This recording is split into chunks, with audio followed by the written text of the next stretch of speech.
Mira Sen was 17 when something impossible began happening inside her room, something so quiet and subtle at first that it almost felt like a mistake in reality. It started with a single drop of water landing on her notebook, then another, and then a steady rhythm of rain falling from a ceiling that showed no cracks, no leaks, no explanation. Outside, the night was completely still, the sky clear and silent, yet inside her room, rain gathered as if summoned from nowhere. When she called her father and brother, the rain vanished without a trace, leaving behind only doubt and disbelief. But Mira knew what she had seen, and more than that, she felt it, something watching, something present.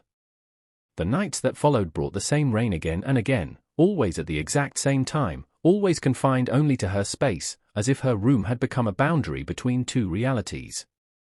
And with each drop, Mira felt a growing certainty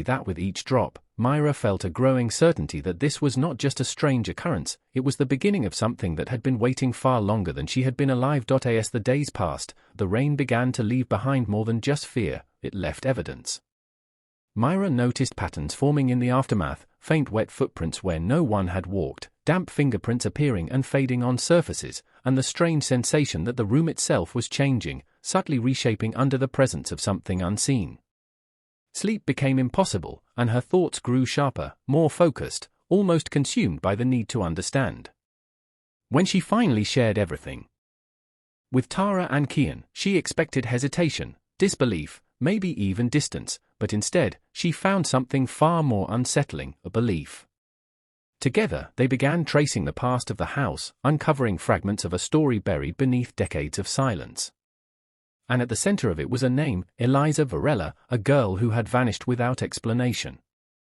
The deeper Mira looked, the more the rain seemed to respond, growing heavier, more deliberate, as if it recognized her attention.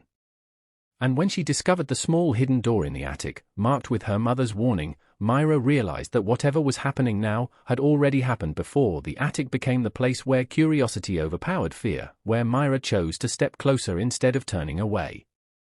The small painted door shouldn't have existed, not in that space, not in that wall, yet there it was, waiting, silent, and impossibly real. When it finally opened, it revealed a passage that defied the structure of the house itself, leading into a hidden world laid inside familiar walls. As Mira descended into the darkness, guided only by a faint, distant sound like a music box echoing through damp air, she felt something shift, not just around her, but within her. This wasn't just exploration anymore, it was recognition, as though the space had been expecting her specifically. And when she heard her name whispered through the falling rain, it no longer felt like coincidence. It felt like connection. The deeper she went, the more certain she became that the house was not just hiding something, it was holding onto it. Confronting her father brought a truth Mira had never been allowed to see clearly before. The house was not just old, it was burdened, layered with secrets that had been deliberately ignored, dismissed, or buried out of fear. Her mother had known. She had seen the same signs, heard the same sounds, and followed the same path Mira was now walking. But where Mira felt determination, her mother had felt warning, a growing certainty that some things were not meant to be uncovered. The story of Eliza was no longer just a mystery, it was a wound, one that had never been allowed to heal. And the rain, once strange and confusing, began to feel intentional, almost communicative. When it appeared in places it never had before, even in the presence of her father, the denial that had protected them for so long finally broke. The house was no longer quiet about what it held. It was revealing itself, piece by piece, as if it could no longer contain what had been hidden inside it. The hidden chamber changed everything. It was not just proof, it was presence. The air felt heavier there, saturated with time, as if every moment that had ever existed within those walls had never truly passed. Objects left behind told fragments of a life interrupted, but it was the absence of a body that made the space feel even more unsettling. It was not a place of ending, it was a place of waiting. When Mira read her mother's letters, the past became immediate, almost alive, revealing not just what had happened, but what had continued long after. Eliza had not simply disappeared, she had been contained. And worse, she had not been alone. That realization shifted everything Mira thought she understood. The rain, the whispers, the presence, it wasn't just a trapped girl reaching out. There was something else within that space, something that had grown in silence, feeding on time, fear, and isolation. And now that the chamber had been opened, it was no longer contained. When the storm came, it blurred the line between inside and outside, between what was real and what should never have been possible. The house reacted as though it were alive, reshaping itself under pressure, pulling its hidden spaces into the open.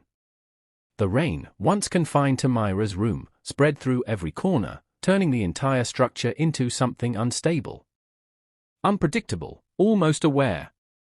And within that chaos, Mira finally saw the truth clearly. Eliza was not the threat. She was the warning. The real danger was the presence beneath, something that had used her confinement, her fear, her loneliness, as a foundation to grow stronger over time. It had remained hidden because it needed to be. But now, with the chamber opened and the truth exposed, it had nothing left to hide behind. And the only way to stop it was not through force, but through release. By acknowledging what had been done, by giving Eliza back the identity and truth she had been denied, Mira shifted the balance. The house no longer held power over the past was finally being faced. In the end, the silence felt almost unfamiliar. After everything, after the noise, the rain, the presence, the fear, a stillness returned in a way that felt earned rather than empty. The house no longer resisted itself.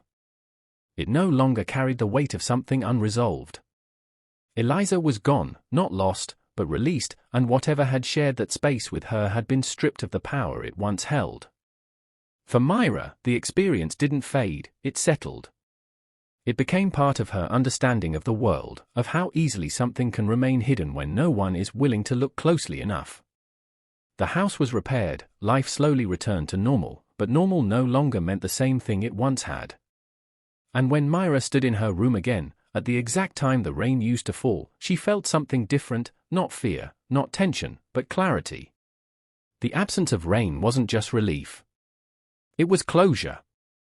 And when she found the small silver key resting where nothing had been before, she understood one final truth: some stories don't end when they are forgotten. They end when they are finally understood.